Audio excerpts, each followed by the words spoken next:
পোনপ্ৰথমে সাংবাদিক বন্ধুসকললৈ মোৰ শুভেচ্ছা জ্ঞাপন কৰিলোঁ। আজি ইয়াত আমি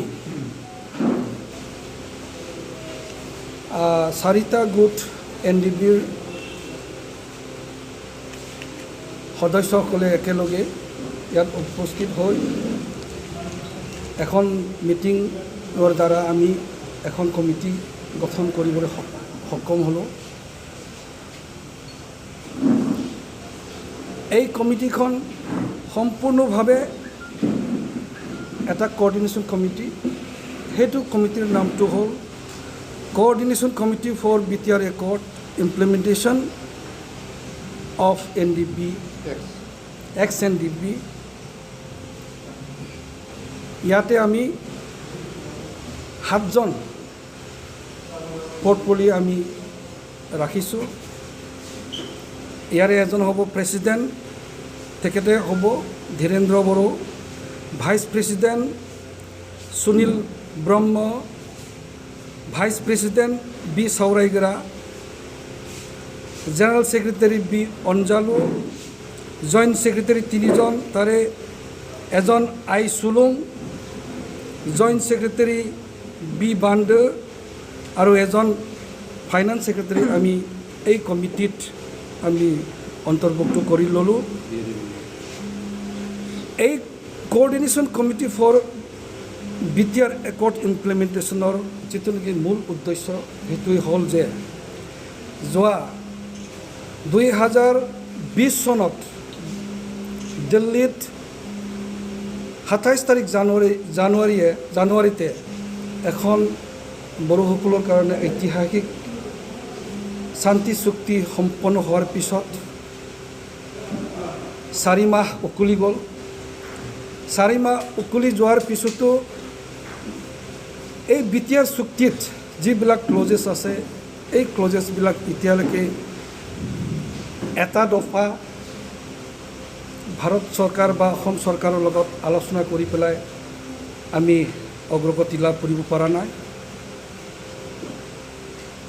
অৱশ্যে 2 একৰ্ড হোৱাৰ পিছত জানুৱাৰী মাহৰ 2 তাৰিখে এখন ডাঙৰ মিটিং আমি গুৱাহাটীত আমি পাইছিলোঁ। সেইটো মিটিঙত ভাৰত চৰকাৰৰ joint secretary minister of home এফেয়াৰ্ছৰ জইণ্ট ছেক্ৰেটাৰী চৈতন্য গাৰ্গ তেখেতে আছিল আৰু তেনেকৈ অসমৰ DGP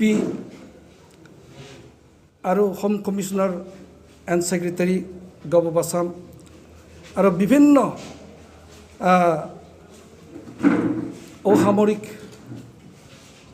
সামৰিক নেতৃত্ববিলাক, প্ৰশাসনৰ নেতৃত্ববিলাক তেখেতসকলে উপস্থিত আছিল। সেই ডাঙৰ এখন মিটিঙত অকল NDBৰ 4টা গোট ফেকশ্যনত মতা হৈছিলে। আমি 4টা গোট ইয়াতে উপস্থিত হৈ পেলাই আমাৰ সংগঠনৰ আৰু MOSত যি চৰকাৰে আমাক যি ক্লজেছ ৰাখি দিলে 9 নম্বৰ ক্লজেছত, তাত অকল NDBৰ সমস্যাৰ ওপৰত লিপিবদ্ধ আছে। এইবিলাক সমস্যা আমি পুংখানুপুংখভাৱে আলোচনা কৰা হৈছিল। তাত যেতিয়া আলোচনা হৈছিল ইয়াত কিছু সিদ্ধান্ত আহি গৈছিলে। আচলতে আমি জানো যি BTR চুক্তি হ'ল NDBৰ কাৰণে তাত মানে আমি যি ধৰণে বিচাৰিছিল এই বিচৰা ধৰণৰ আমি ইয়াতে পোৱা নাছিল। বহুত সোনকালে হোৱাৰ কাৰণে তাত খুঁটি নাটি বহুত মানে মিষ্টেক আমি পাইছিলোঁ। সেইকাৰণে এই 2 তাৰিখ মাৰ্চত যি এটা মিটিং হ'ল আমি স্পষ্টভাৱে ভাৰত চৰকাৰক কৈছিলোঁ যে আমাৰ কেডাৰ্ছবিলাকৰ কেছেছ আছে। ভাৰত চৰকাৰে কৈছে MOSত যে তাত হাইনাছ আৰু নন হাইনাছ কেছটো তাত মানে বিবেচনা কৰা হ'ব। হেইনাছ কেছবিলাক আমি পৰ্যায়ক্ৰমে আলোচনা বিলোচনা কৰি পেলাই আমি কনচিডাৰ কৰিম। আমি সেইটোত আমি ডিমাণ্ড কৰি আহিছিলোঁ যে যিহেতু চুক্তি হ'ল, এই চুক্তিৰ দ্বাৰাই হাইনাছ আৰু নন হাইনাছ কোনো ডিফাৰেঞ্চিয়েট নকৰাকৈ জেলত থকা আৰু আমাৰ বৰ্তমানৰ NDBৰ যিমান কেছেছ আছে, আমাৰ লগত আৰু চিভিলিয়ান মানুহবিলাকৰ কেছ আছে, তেখেতসকলৰ কেছ একেবাৰতে এমনেষ্টিত আনিব লাগে আৰু এমনেষ্টি আনি পেলাই এৰি দিব লাগে। আমি সেইটো ডিমাণ্ড কৰিছিলোঁ। আলোচনা যি আলোচনা হোৱাৰ পিছত আমি চুক্তি পালোঁ, তাত NDBৰ কিছুমান সদস্যবিলাকৰ নাম যদিও তেখেতসকলে ট্ৰেইন কেডাৰ আছিলে, ধৰণৰ ষ্টাইপেণ্ড নোপোৱা বহুত আমাৰ লগত আমাৰ কেডাৰ্ছবিলাক এতিয়াও আছে। আমি ডিমাণ্ড কৰিছোঁ এইবিলাক কেডাৰ্ছবিলাক লিষ্টত সন্নিৱিষ্ট হ'ব লাগিব, তেখেতসকলে ষ্টাইপেণ্ড পাব লাগিব। সেইটো আমি ভাৰত চৰকাৰৰ লগত দাবী আমি কৰিছোঁ। আৰু এইটো যি ক্লজেছ আমি পাইছিলোঁ 9 দফাত, আমি ভাবিছিলোঁ যে যিবিলাকে শ্বহীদ হ'ল, সংগঠনৰ ট্ৰেইন কেডাৰবিলাক শ্বহীদ হ'ল, তেখেতসকলৰ কাৰণে আমি বিচাৰিছিলোঁ যে এক্স গ্ৰেচিয়া পাব লাগে। এইবিলাক এক্স গ্ৰেচিয়া পাব বুলি ক'লেও তাত কোনো ধৰণৰ স্পেচিফিক বা তেনেকুৱা পইচা কিমান পাব এইবিলাকৰ কোনো আলোচনা হোৱা নাছিল। আমি এইবিলাক আলোচনা কৰিলোঁ। আমি আৰু ডিমাণ্ড কৰিছোঁ অকল তাত NDBৰ কেডাৰসকলে শ্বহীদ হোৱা নাই, আমাৰ লগত বহু চিভিলিয়ান মানুহবিলাকেও শ্বহীদ হৈছে। আমি ৰিহেব এণ্ড ৰিহেবিলিটেশ্যনত আৰু এক্স গ্ৰেচিয়া এইটোত চিভিলিয়ান মানুহবিলাকৰ নাম সন্নিৱিষ্ট হ'ব লাগিব। তেখেতসকলেও শ্বহীদ আৰু শ্বহীদ হিচাপে মানে ৰিহেব এণ্ড ৰিহেবিলিটেশ্যন আৰু এইবিলাক ক্লজেছত মানে সোমাই দিব লাগিব। আমি এইটো ভাৰত চৰকাৰৰ তাত আমি ডিমাণ্ড কৰিছোঁ। এই ক্লজেছত স্পষ্টভাৱে লিখা আছে, মানে কোনো ধৰণৰ স্পষ্টভাৱে লিখা হোৱা নাই। আজি আমাৰ যি 34 ইয়াৰ্ছ সংগ্ৰাম হৈ গ'ল বড়োসকলৰ মাজত, NDBৰ 34 ইয়াৰ্ছ ষ্ট্ৰাগলত বহুত মানুহ এতিয়াও জেলত, কমেও এতিয়াও মানে 100জন মান এতিয়াও জেলতে আছে। কিছুমানে ফাঁচীৰ অৰ্ডাৰ তেখেতসকলে পাই আছে, কিছুমানে লাইফ পাই আছে। যিহেতু চুক্তি হ'ল, চুক্তি হোৱাৰ পিছত তেখেতসকলে এমনেষ্টিৰ দ্বাৰা তেখেতসকলে ওলাব পাৰিব লাগিছিল। চুক্তি হোৱাৰ পিছত আৰু চুক্তিত জেলৰ পৰা আনি চুক্তিত চহী কৰি আকৌ জেলত যেতিয়া লৈ গ'ল, তেতিয়া আমাৰ মাজত এটা বিভ্ৰান্তি, আমাৰ মাজত এটা বিৰাট এটা হুলস্থুলীয়া তেনেকৈ এটা আমাৰ মাজত অশান্তিৰ পৰিৱেশ আমি পাই আছোঁ বড়োসকলৰ মাজত। যিহেতু চুক্তি হ'ল, চুক্তি হোৱাৰ পিছত এই চুক্তিত চহী কৰিবলৈ দিলে লিডাৰবিলাকক আকৌ জেলত লৈ গ'ল। সেইটো অমানৱীয়, সেইটো ইনজাষ্টিছ। আমি ডিমাণ্ড কৰিছোঁ যে তেখেতসকলে এই এমনেষ্টিত আনি পেলাই তেখেতভাৱে মানে চুক্তি হোৱাৰ পিছত, যিহেতু এইটো পলিটিকেল এটা ইছ্যু, এই পলিটিকেল ইছ্যুৰ কাৰণে চুক্তি হৈ গ'ল। চুক্তিৰ এটা ডাঙৰ শব্দ বা উদ্দেশ্যই হ'ল মানে 34 ইয়াৰ্ছ সংগ্ৰামৰ পিছত যি আমি শান্তি বিচাৰিছোঁ, এই শান্তি এতিয়া আমাৰ বড়োসকলৰ মাজত মানে হ'ব লাগিব। আৰু যিমান দিনলৈকে জেলত থাকিব লাগিব, হেং অৰ্ডাৰ পাই থাকিব, এইটো সময়ত কোনো ধৰণৰ শান্তি ইয়াতে স্থাপন নহয়। সেইকাৰণে আমি দাবী কৰিছোঁ ভাৰত চৰকাৰে সেইটো অনতিপলমে তেখেতসকলক ৰিলিজ দিয়াৰ ব্যৱস্থাটো কৰিব লাগে। এতিয়া আমি তাৰপিছত ফ'ল' আপ একশ্যন হিচাপে আমি যোৱা জুনৰ 2 তাৰিখে অসমৰ মাননীয় চিফ মিনিষ্টাৰ সৰ্বানন্দ সোণোৱাল ডাঙৰীয়াক আমি লগ পালোঁ। তেখেতৰ ফুল ষ্টাফ তেখেতৰ লগত আছিল। তাত home and commissioner and home secretary তেখেতেও আছিলে। IGP চাহাব SBৰ হীৰেন্নাথ ডাঙৰীয়াও তেখেতেও আছিলে। আৰু লগতে WPT মিনিষ্টাৰ মিষ্টাৰ চন্দন ব্ৰহ্ম আমাৰ লগতে আছিল।